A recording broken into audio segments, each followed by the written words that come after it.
bismillaahi raxmaan raxiim shirka sagaalaad ee golaha wadatashiga qaranka oo uu gudoominayo madaxweynaha jamhuuriyadda federaalk soomaaliya mudane doctor xasan sheekh maxamuud ayaa lagu qabtay magaalada muqdisho 14 ilaa 17 bishan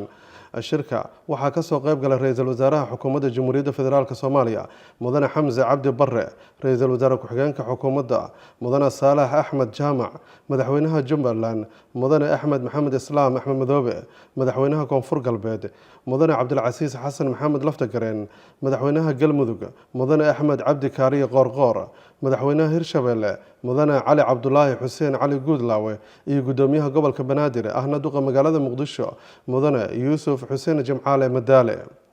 golaha wadatashiga qaranka ayaa kulankooda ku dhageystay warbixino faahfaahsan oo taabanaya dhinacyo badan oo xaaladda dalka ah sidoo kale golaha waxa uu ka hadlay ajendayaal masiiri ah oo ay ka mid yihiin la dagaalanka argagixisada qorshayaasha qaranka ee dhinaca amniga dhammaystirka dastuurka ku-meelgaarka ah geedi socodka dimuqraadiyadeynta saameynta roobabka iyo qodobo kale oo muhiima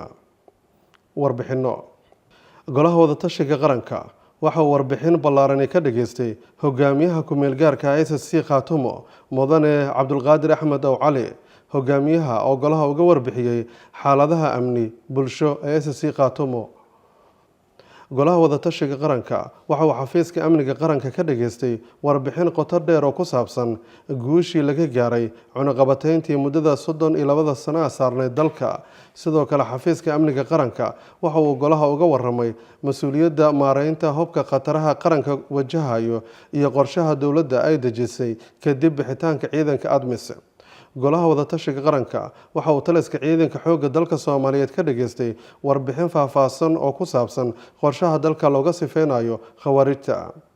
golaha wadatashiga qaranka waxa uu sidoo kale warbixin ka dhageystay barnaamijka xasilinta deegaanada laga xoreeyay khawaarijta xukuumadda jamhuuriyadda federaalk ee Soomaaliya bogaadin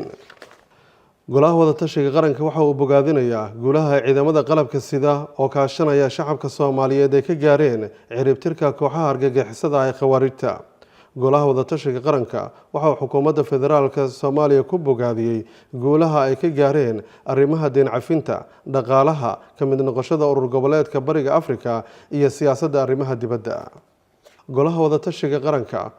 waxa uu bogaadiyey ansixinta baarlamaanka federaalk Soomaaliya ee 4 cutub ee dastuurka ku-meelgaarka ah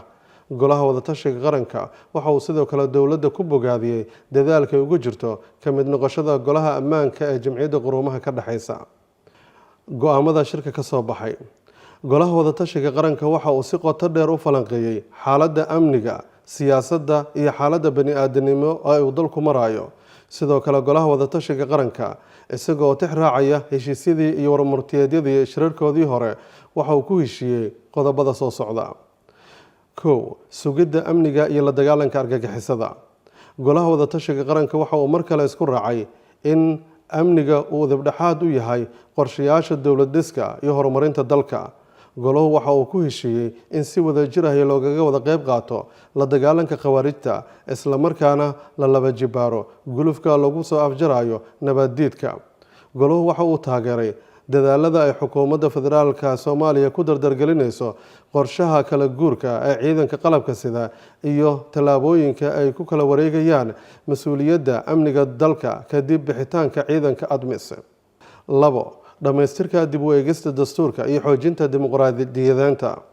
goluhu wuxuu isku raacay in la dardargeliyo dhaqangelinta heshiisyadii hore loo galay goluhu waxa uu ku dhiirigeliyey baarlamaanka federaalk Soomaaliya inay dardargeliyaan ansixinta cutubyada harsan ee dastuurka iyadoo la tixgelinayo heshiisyadii golaha wadatashiga qaranka ee kaabayay dhamaystirka dastuurka golaha wadatashiga qaranka waxa uu xukuumadda federaalka iyo hay-adaha sharci dejinta ay ku dhiirigelinayaa dardargelinta sharciyada xeerarka iyo hay-adaha ka ratimaya ansixinta 4 cutub ee dastuurka si dalka ay uga taabo gasho doorasho hal qof iyo hal cod ah arrimaha bani-aadanimada golaha wadatashiga qaranka waxa uu qiimeeyey saameynta ay shacabka Soomaaliyeed ku yeesheen roobabka xooggan ee ka da'ay qaybo ka mid ah dalka golaha wadatashiga qaranka waxa uu hay-adaha gargaarka ee heerarka dowladda faraya dardargelinta gurmadka dadka ay waxyeelada soo gaartay waxaana shacabka Soomaaliyeed ugu baaqayaa inay isu gurmadaan golaha wadatashiga qaranka waxa uu hay-adaha caalamiga ah ugu baaqayaa iyo kuwa maxalliga ahba inay gacan siiyaan dadka ku tabaaloobay fatahaadaha xad-dhaafka ah ee saameeyey qeybo ka mid a dalka. sidoo kale golaha wadatashiga qaranka waxa uu xukuumadda iyo hay-adaha caalamiga ah ku dhiirigelinayaa inay si wadajir ah uga shaqeeyaan ka hortagga iyo maareynta saameynta isbeddelka cimilada. waa mahadsantihiin.